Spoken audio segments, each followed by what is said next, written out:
هنعمل بقى النهاردة شوية أكل حلوين كده.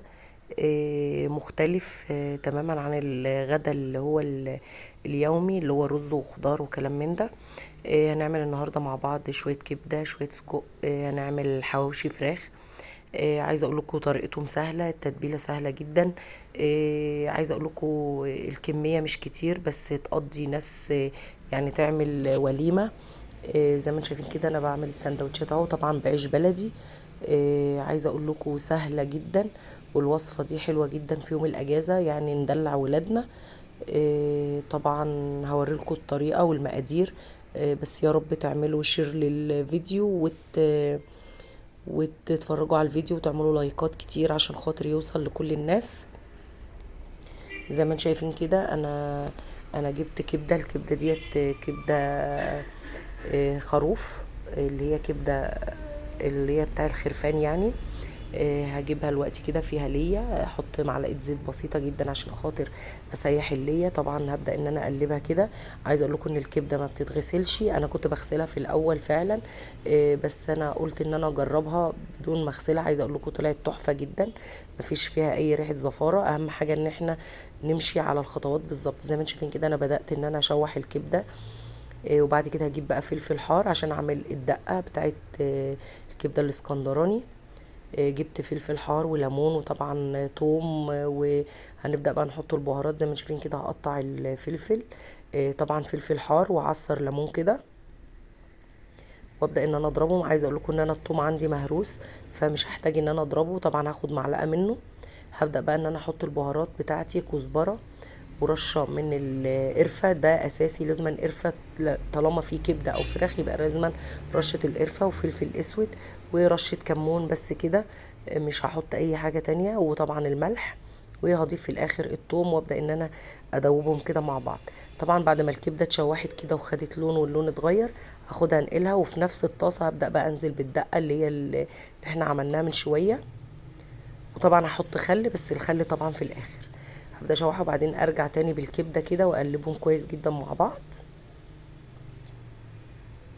وبعد كده هضرب كده طماطمتين كده في الكبه برضو يكونوا مفرومين ناعم، وهنزل بيهم. وطبعا دول اختياري، لو مش حابين مش هنضيفهم. وهقلب كده كويس جدا زي ما انتم شايفين كده. زي ما انتم شايفين كده زي ما انتم شايفين كده بتغلي اهيت. عايزه اقول لكم تحفه بجد والله. هنسيبها حوالي 10 دقايق. طبعا الكبده زي ما انتم عارفين كده ما بتاخدش وقت. طبعا زي ما انتم شايفين هي بدات تغلي، هغطي عليها واسيبها كده مع نفسها، ونرجع بقى نروح نعمل السجق. طبعا هضيف اخر حاجه زي ما قلت لكم، هضيف الخل، هضيف كده معلقه صغيره. عايزه اقول لكم ان الكبده اللي هي بتاعه الخروف او الكبده اللي هي بتاع الخرفان طعمها بيبقى مختلف جدا عن الكبدة البقري او اي كبدة تانية.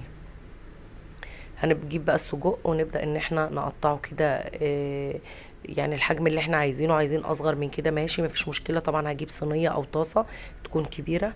طبعا مش هضيف لها زيت او مادة دهنية خالص، لان طبعا زي ما انتم شايفين كده ان السجق طبعا بيبقى فيه نسبة دهون عالية. فمش مش نبدأ بقى نجيب بقى الخضروات اللي هنضيفها للسجق. طبعا عندي فلفل الوان، طبعا هحط فلفل حار طبعا وده اساسي. واللي مش حابب يضيفه مفيش مشكلة منه. طبعا هقطع الفلفل كده كله كده في جنب كده. طبعا هقطع الفلفل ده صغير كده. اما الفلفل اللي هو الالوان اللي هو مش بيبقى حار، هقطعه شرايح رفيعة كده بالطول. كل ده. وطبعا زي ما انتم عارفين ان السجق طبعا بياخد تشويحة قبل ما ابدأ ان انا اضيف عليه الخضار. طبعا هجيب كمان هبدأ بقى اجيب بصلاية بصلتين، وابدأ اقطعهم كده شرايح، هقسمها بالنص وهقطعها كده شرايح من جنب كده، شرايح رفيعة كده. وهجيب كمان 3 طماطمات. 3 طماطمات دول هقشرهم الاول بدون قشر، وابدأ ان انا اقطعهم مكعبات كده. وطبعا هضيف توم، بس انا هضيفه من الدقة اللي انا عاملاها، مفيش منها مشكله. وزي ما قلت لكم عايزه اقول لكم ان السجق ما بيتحطلوش ملح ولا بهارات، يا دوبك بس هي رشه كزبره ورشه بسيطه جدا من الملح، طبعا علشان الخضار اللي احنا هنضيفه عليه. طبعا زي ما انتم شايفين كده الفلفل والطماطم والفلفل الالوان. هنرجع بقى هنا نشوح زي ما انتم شايفين كده السجق. هنزل بقى بالبصله الاول تاخد لون كده معاها، وبعد كده هنزل بقى بالفلفل الالوان والفلفل الحار، واخر حاجه هضيفها هي الطماطم، وهضيف لها معلقه من، طبعا ضفت هنا معلقه توم زي ما قلت لكم من الدقه اللي انا عاملاها. واخر حاجه هنضيفها هي مكعبات الطماطم،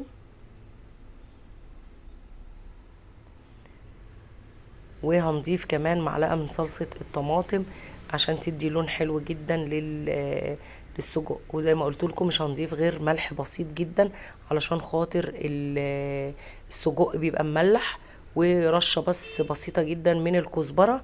بس كل ده بس خاطر عشان خاطر الخضار اللي احنا حاطيناه. هنغطي عليهم ونسيبهم بقى كده زي ما انتم شايفين بيغلوا كده. عايزه اقول لكم الريحه تحفه تحفه بجد، لو جربتوا السجق بالطريقه دي هتعجبكم جدا. وبس كده. طبعا انا عندي جزء ما بياكلش الكبده وجزء ما بياكلش السجق وجزء ما بياكلش لا ده ولا ده، فطبعا علشان خاطر ما نظلمهمش معانا طبعا عملت لهم ده الكبده زي ما بقول لكم اهو. لسه هضيف لها حاجه في الاخر. هنجيب بقى نعمل لهم حواوشي فراخ. جبت حوالي كيلو الا ربع من الفراخ فرمتها. طبعا بقى انتوا عارفين الحواوشي بيحتاج طماطم وخضار كتير. طبعا حطيت بصلتين، طماطمتين، قرنين فلفل، وفلفل حلو برضو اللي هو الاخضر. وابدا هضرب ده كله في الكبه، وهضيف مكعب مرق. قطعت بقى كل الخضار كده زي ما انتوا شايفين، وبس كده. واضربهم كويس جدا جدا في الكبه، وبعد كده اضيف في الاخر طبعا زي ما قلت لكم مكعب المرق، وطبعا هنضيف كمان فص ثوم. بس كده وابدا اضربهم كده كويس جدا لحد ما ينعموا معانا. وابدا بقى اضيف البهارات. حطيت كزبره، ملح، هحط برضو فلفل اسود، رشه من الكمون ورشه من القرفه، ده اساسي رشه القرفه. وهنزل كل ده على الفراخ، وابدا ان انا الفهم مع بعض كده، اعجنهم مع بعض. طبعا المفروض ان احنا نجيب العيش الحواوشي نص سوا، بس طبعا علشان خاطر انا مش كنت ما كنتش عامله حسابي ان انا هعمل حواوشي، فيعني العيش كان مستوي. طبعا ضفت في الاخر كده معلقه صويا صوص، ودي اختياري براحتك خالص. هبدا بقى ان انا افرد عجينه اللحمه كده او الفراخ جوه العيش. وزي ما قلت لكم ان احنا بنطلب من بتاع الفرن يبقى عيش حواوشي، يعني طبعا مش بيبقى محمر كده، ده علشان خاطر انا ما كنتش عامله حسابي ان انا هعمل حواوشي. زي ما انتم شايفين كده ببدأ ان انا افرده، وبعدين انا ما بعملوش في الفرن، انا بعمله على البوتاجاز من فوق.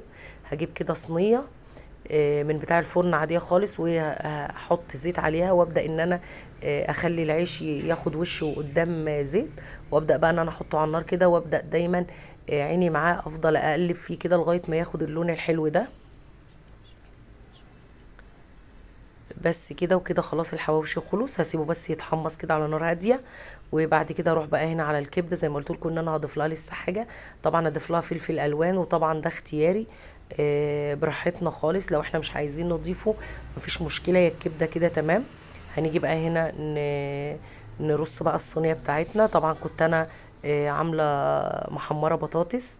طبعا دايما الاكله دي لازم يبقى جنبها بطاطس. هبدا بقى ان انا ارص العيش زي ما انتم شايفين كده. انا في اول الفيديو جبت لكم وانا بحط السجق والكبده زي ما انتم شايفين كده ارصها. عايزه اقول لكم ان انا بالمنظر ده دلعتهم، حسوا ان هم بياكلوا اكل من بره. طبعا هكون مقطعه بقى طماطم وخيار وطبعا عامله سلطه طحينه. وبس كده، وده كان الغدا بتاعنا. عايزه اقول لكم كان سهل وكان مختلف تماما. يعني حسستهم ان هم كانوا جايبين الاكل من بره. والسلام عليكم ورحمه الله وبركاته.